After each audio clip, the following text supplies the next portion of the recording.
I think many of us have learned that fuzzy caterpillars aren't usually safe to touch, unless they're woolly bears. But there is one caterpillar in particular, which could send you straight to the hospital.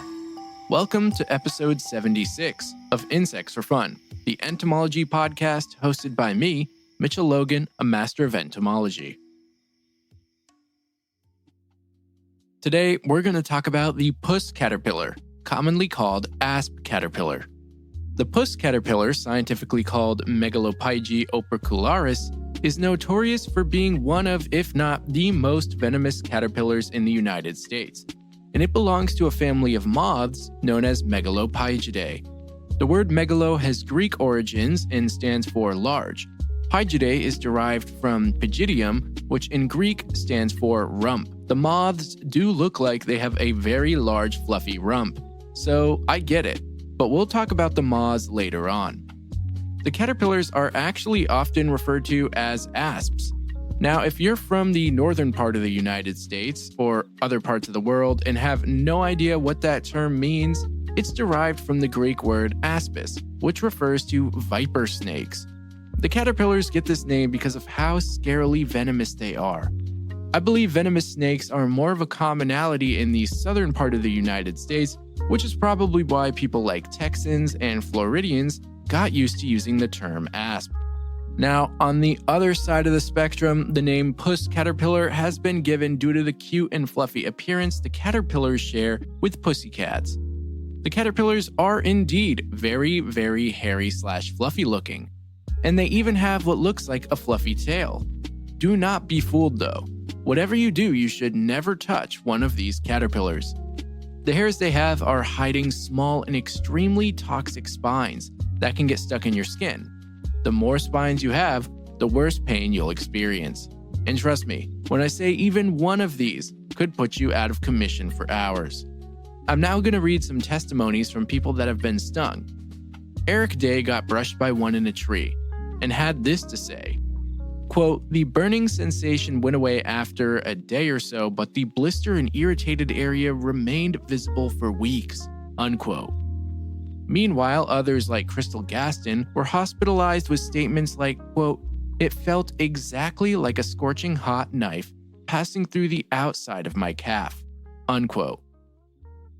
Everyone reacts differently to the sting, but it's been scientifically proven that the venom within this caterpillar actually breaks down cellular walls. What's even more crazy is that this ability is believed to have been transferred to the caterpillar through a bacteria which evolved the trait some 400 million years ago. The transfer of genes between organisms that share one body is called horizontal gene transfer, and I'll go into that in a different episode.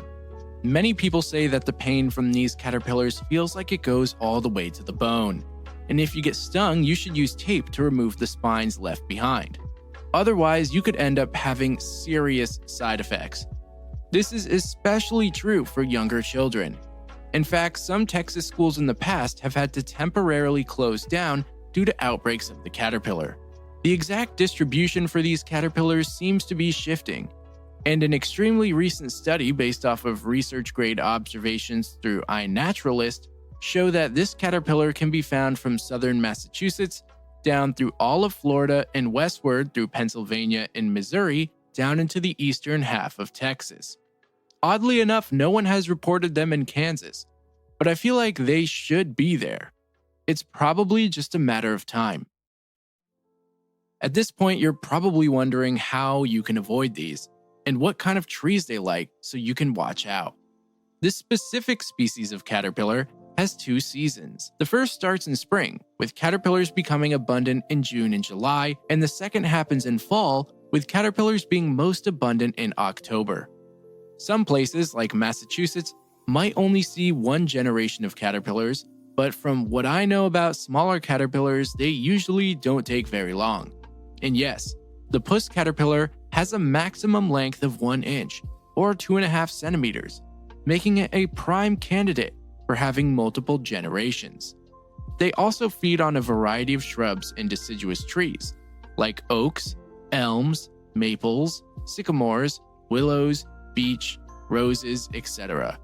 Most people report finding them on oak though, and this is especially true in Florida. but it should be noted that there will be regional preferences. And there are many species of venomous caterpillars in the family Megalopygidae, and they can be found down into Central and South America as well. Basically, if you see a super hairy / fuzzy looking caterpillar in the New World, don't touch it. The moths, on the other hand, are incredibly fluffy, cute, and harmless. They come in a variety of colors too, depending on the species. But the caterpillar we've been focusing on in this episode metamorphs into a yellow moth that transitions from dark brownish yellow at the head to a very light and pale yellow towards the back. Its antennae are white and the feet are black.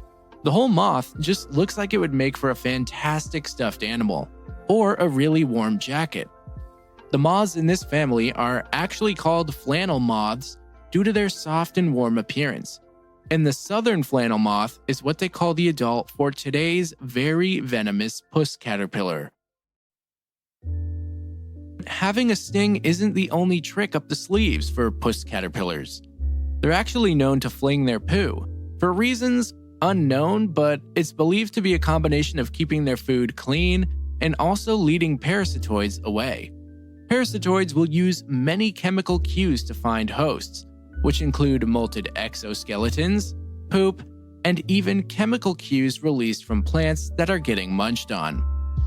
Puss caterpillars also eat their molted skin with the hairs and spines included. They try to leave no traces behind. But unfortunately, or fortunately, depending on whose side you're on, parasitoids still find a way. The primary enemies for puss caterpillars are tachinid flies. These flies lay their eggs on the outside of the caterpillars, and then the larvae burrow and live inside the caterpillar underneath all that crazy hair. Once the caterpillar forms its cocoon, then the fly larvae are ready to pupate, and the caterpillar inside becomes nothing more than a bundle of fly pupae. Other parasitoids are ichneummonid wasps, which are pupal parasitoids and target the caterpillars only after their cocoons are formed. The cocoons for these caterpillars are actually really interesting. The caterpillars usually crawl away from their food and start weaving a silken case on a branch, nearby building, or anything really. Once the first layer of the cocoon is finished, the caterpillar removes all its hair from the inside and pushes it out of the cocoon, making a small tuft before finishing the innermost layer. The cocoons are so sturdy that they often remain attached for years after the moth's emergence. And other small arthropods will actually use the cocoon as a home, such as ants and spiders. The cocoons also have a hatch opening at the front, known as an operculum, and this is where the species name opercularis comes from. There is one more crazy thing about these moths and caterpillars, and that would be how they exit their cocoons. Normally, moths emerge from their cocoons by secreting a special liquid that breaks down the silk walls, and then they wriggle out, leaving the pupa shell inside.